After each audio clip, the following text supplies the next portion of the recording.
Hotel Meda má 3 hviezdičky a tomu zodpovedá aj jeho dizajn a služby. Izby na prízemí majú mreže a za oknami chodia ľudia, čo má vplyv na súkromie. Za negatívum považujem ranný silný hluk, ktorý spôsobujú zásobovači s vozíkmi do kuchyne.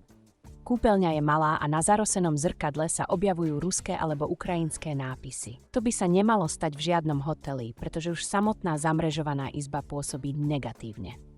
Kvalita jedla a výber na raňajky boli akceptovateľné. Hotel je na maximálnej úrovni 3 hviezdičiek, takže ak hľadáte krajšie zážitky vrátane ubytovania a prostredia, tento hotel ich pravdepodobne nenaplní. Lokalita hotela je dobrá a dá sa bez problémov dostať rýchlo pešo na hrad či k Vltave a do centra.